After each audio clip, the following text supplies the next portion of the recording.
outflow of capital from Taiwan abroad. And in the end, the FDI from foreign countries to Taiwan, according to some reports, Taiwan ranked number 2 from the bottom last year of all countries in receiving FDI. So the question is, if the foreign direct investment is not coming to Taiwan, and if the Taiwan investment are going away at such a rapid rate, then what may be the outlook for future economic development? Perhaps Professor Chen, with his expertise in teaching and in government work, he could help us to clarify some of those points. Thank you. Well, thank you so much for really adding a lot to the discussion. That's, you ended on a very sobering note there. I want to now Daniel Lin and Bruce, thank you so much for the support of TICO San Francisco. Daniel, thank you for your very active partnership. And it's a pleasure to have you here. I also want to welcome to our 2 days of deliberations Howard Sung.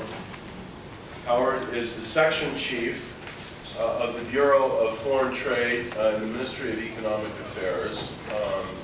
And of course, he's the section chief for the U.S. and Canada. We were hoping to have here to give a keynote address Howard's deputy minister, a very prominent figure in the conceptualization of Taiwan's trade strategy, Francis Leung.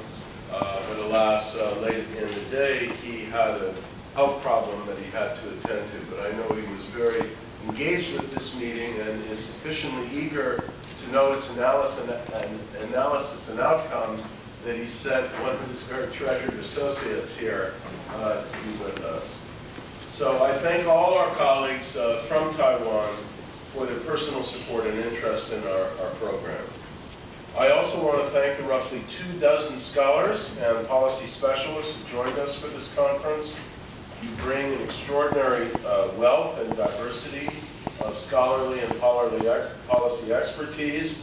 And I do realize, since I've been in your shoes, as you know, sometimes in Taiwan, that many of you have traveled long distances and have had absolutely no chance to recover from jet lag.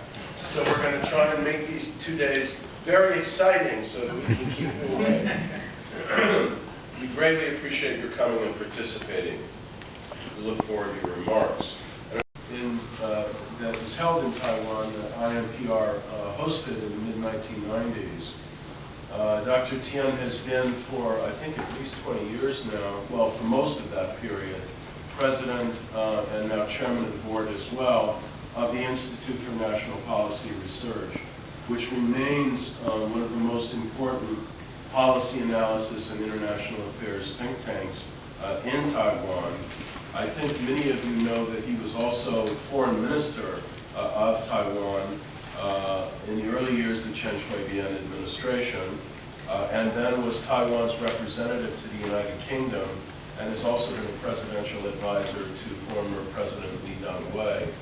He's written extremely widely about democratic change in Taiwan, also with a particularly early and influential book published by Stanford University Press.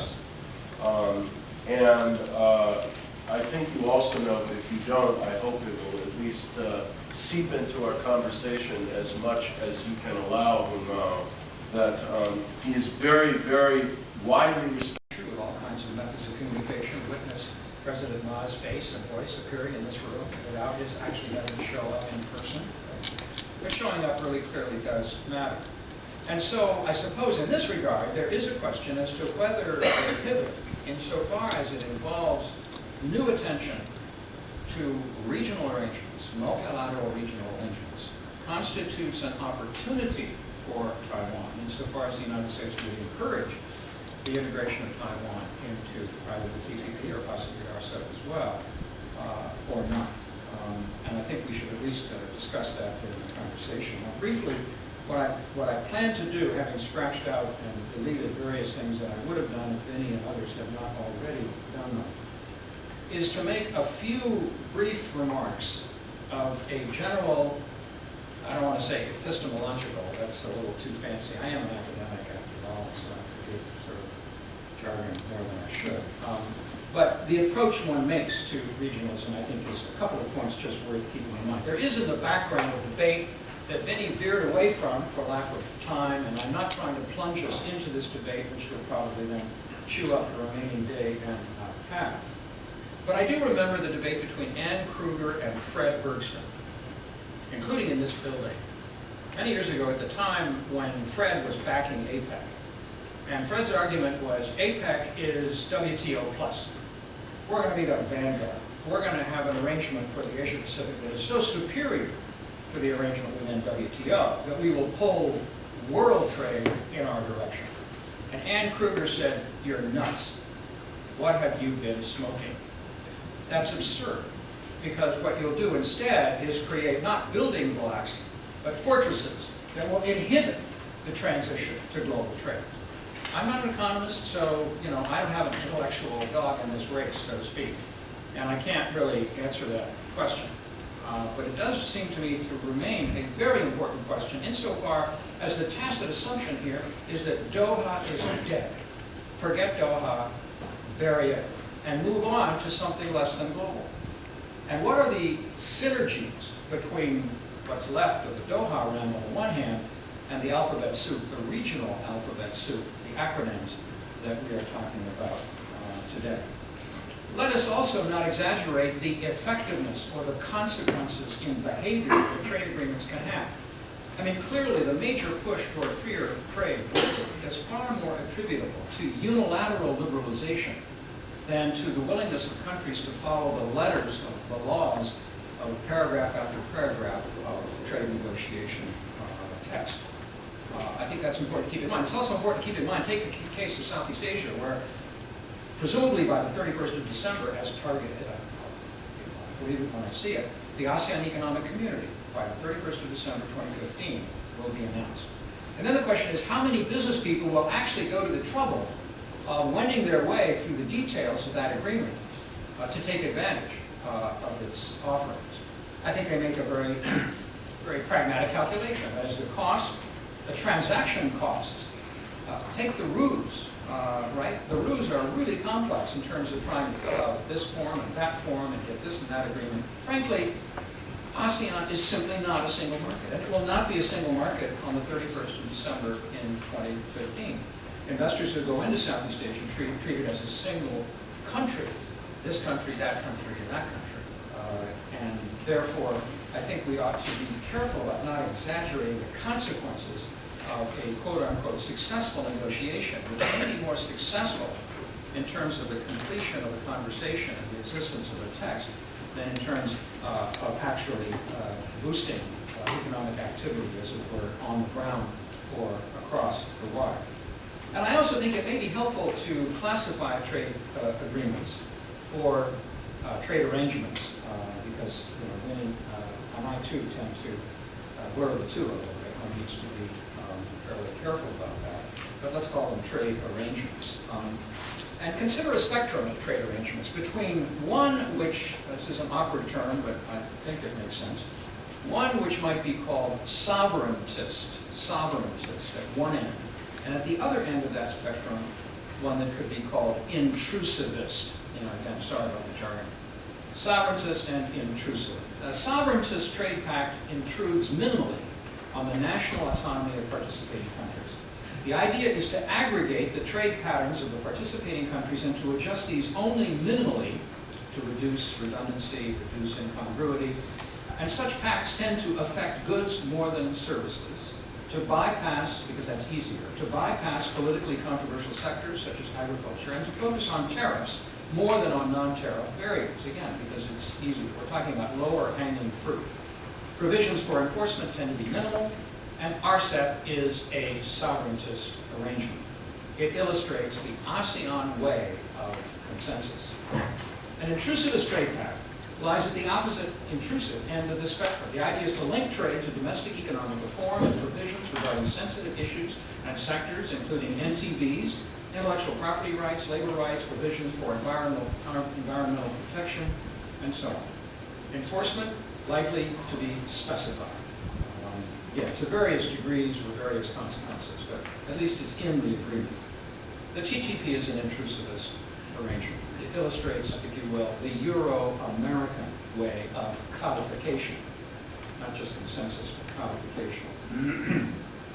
Is the sovereigntist agreement more political than the intrusivist one?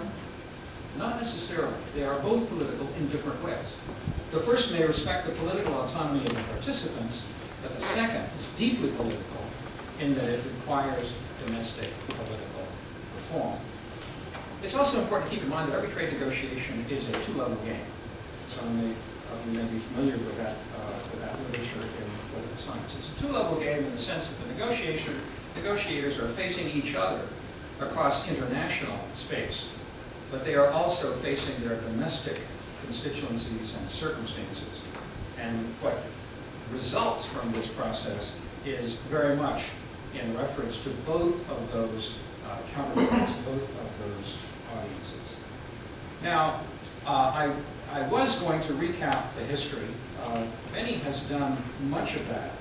So let me just simplify, hopefully not too much, by briefly recalling Malaysian Prime Minister Mahathir Mohamad's championing of the idea of an East Asian Economic Caucus, which was later called the EAEG, East Asian Economic Group. Because this was East Asian trade, East Asian economic identity, par excellence. Obviously, it excluded the United States. I think Mahathir was quite happy to do that. Fast forward from 1990, when he launched his concept, to 1997, and we get the birth of the APT process, the ASEAN plus 3 process, ASEAN plus China, South Korea, and Japan. The 13th, which was China's preferred vehicle at the time, because China would be most clearly primus inter pares among its members, especially in the light of what was then Japan's economic stagnation. So leap forward to 2005, when the East Asia Summit is formed. And the East Asia Summit, as Vinny said, adds 3 more countries to the APT's 13 to make 16. ASEAN, China, South Korea, Japan, India, Australia, and New Zealand. Okay, moving forward, my colleague has just yanked my rope. Moving forward, we get in 2008, Japan proposes a comprehensive economic partnership for East Asia, SAPRC, that would include the 60 members of the EAS. And Japan funds an economic research institute for ASEAN and East Asia, AREA, based in Jakarta, that will provide expert advice to set up a SAPRC. We should remember this, even though this is now a road not taken. Japan was very active in promoting that idea. China was not happy with this development. China preferred an East Asia free trade area based on the original APT. Further pressure from Southeast Asia, among other countries reluctant to cede regional primacy to China, drove the decision to expand the membership of the EAS in 2011 to include the United States and Russia. And in 2010, at the initiative of the U.S., we get the start of negotiations for a Trans-Pacific Partnership, transforming the original P4 from 2005. Now, leaping forward, as of the moment, those that are negotiating a TPP, those 12 countries, do not include China. I think we realize that. And the RCEP group, that is the 16, does not include the United States. And it is obvious that this division, were it to be reproduced, if these 2 negotiations were to become separately successful, in which China would be absent in one and the U.S. would be absent in the other, would lead to a suboptimal arrangement. The Global Trade Analysis Project, run out of Purdue University, that some of you may be familiar with, has run the numbers, done the simulations, and they find that both the U.S. and China would be losers in this result, the TPP here and the RCEP there. I'm going to have to skip really the bulk of my talk at this point, unless Dan is more willing to